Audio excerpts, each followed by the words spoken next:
Hello everyone, welcome to my channel. My name is Christine. I am glad you could make it here. Happy new month. I hope your month has started well, and I hope your goals are almost done or you are halfway through them. Anyway, the video is about 5 things on my mind, and the first one is the increasing number of suicides in this country.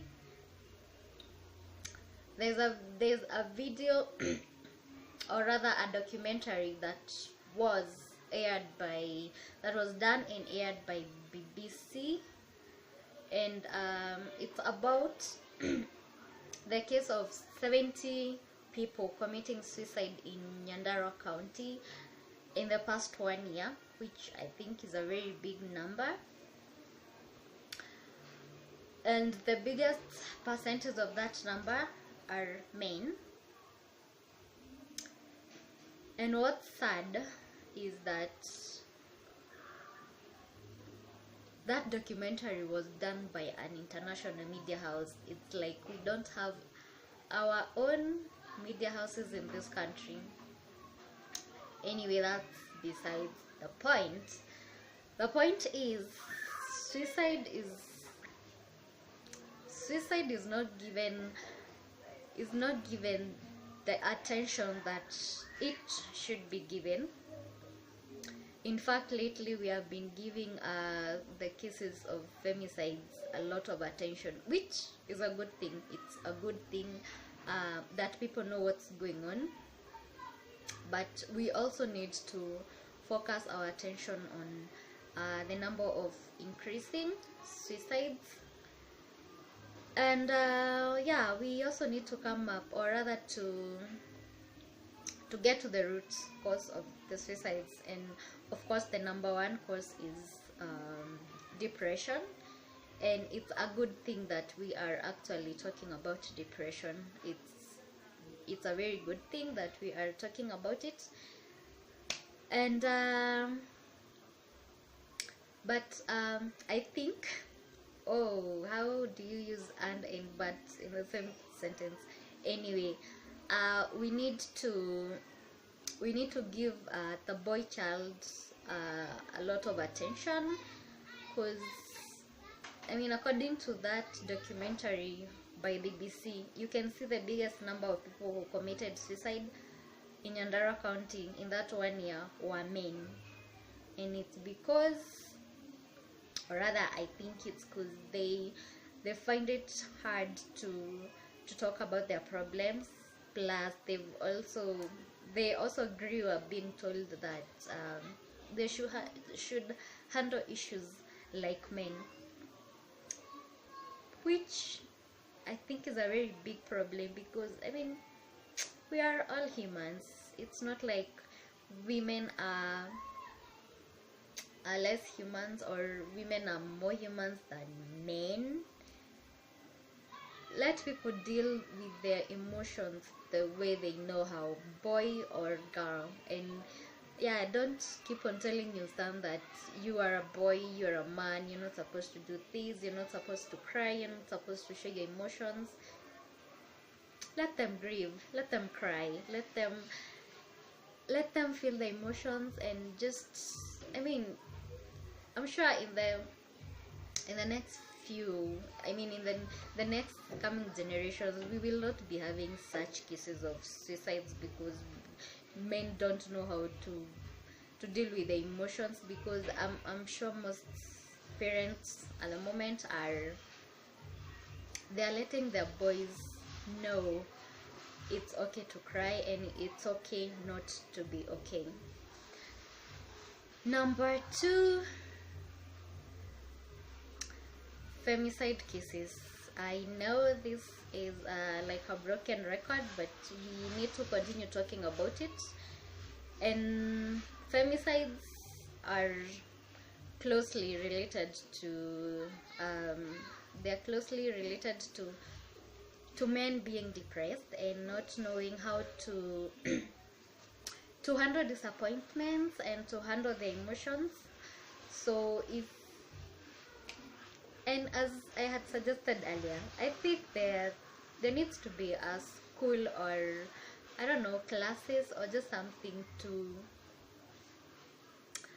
teach men that it's okay. It's okay to feel disappointed. It's okay to feel defeated. It's okay not to be okay, because this issue of keeping to themselves, not knowing how to ask for help, is the one that's causing them to it's the one that's causing them to do great harm in the name of dealing with the emotions. But then again, I am not encouraging those with psychotic behaviors to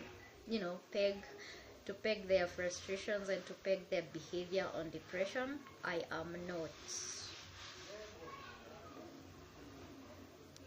Number 3, we are still on depression and such things. There's an article I read on Washington Post about Kenyan forces. We all know they have been in Somalia for quite some time, and we know what happens in Somalia. There's a war zone like every other time, and that war zone environment can get into someone's mind, and it comes out as depression and trauma and such.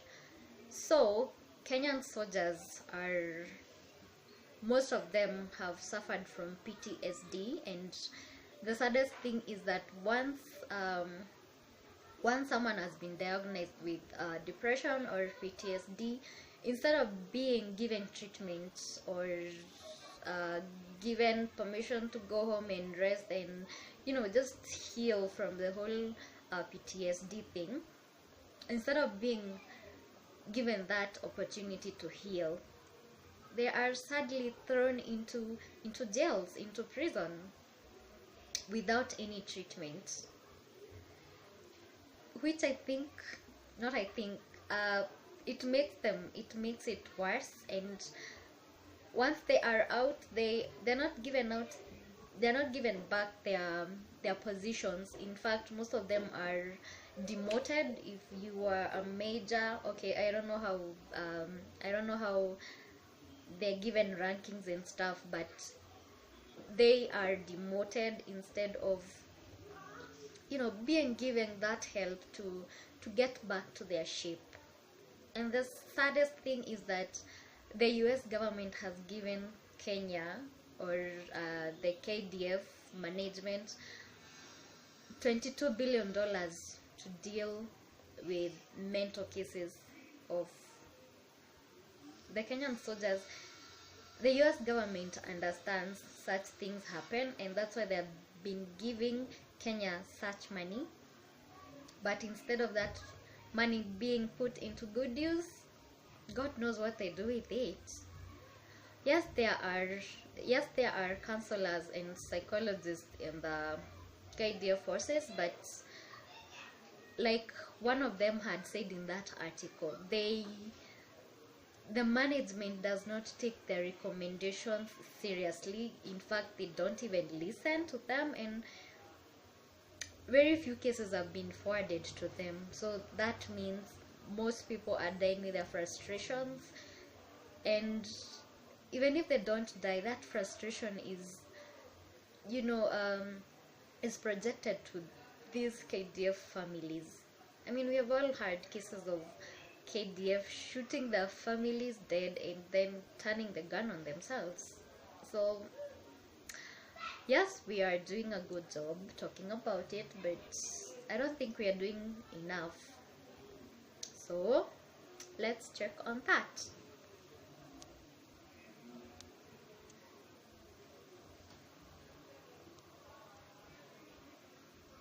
Number 5, I think we have such a dark sense of humor, and by we I mean most Kenyans, because I remember when Ivy Wangeshi died, even before she was buried, we were already forwarding such dark memes, like there was someone, there was a meme that was saying that they are supplying the supplying access shocker, and it is delivery in Nairobi, nini delivery is free. And I was like, this is not something to make a meme about. It's such a sad thing to make a joke about it. Then there was this Cyclone Kenneth, and we went ahead and made jokes about it. Like, someone was asking why wasn't it given an African name, and I was like, what is there to be associated with? I mean, it's such a sad thing. It's such a bad thing to be associated with something of the sort, and you are out here making jokes about it. I mean, it's okay to have a dark humor, but it's not okay when we are talking about people dying and people being hurt and you're making jokes about it. It's not funny. Number 5, huduma number. Yeah, I know it's already been talked about by like almost everyone, but I think huduma number is a waste of resources, is a waste of time, because why should I have that huduma number and I still need to carry around my ID? It don't make sense. It don't make sense at all. So, and to think that the company carrying about that huduma number issuance thing has been banned out of the country, and it's still going on even after the parliament told them they don't want to be seen in the country. Wow, our government is doing a good job of using our funds, you know, the right way. Oh, and okay, this is just a bonus. I know it's not, I had not said about 6 things, but the fact that the Kenyan government was denied a loan by the Chinese government, I was actually happy. Actually, my brother and I were talking about that same thing.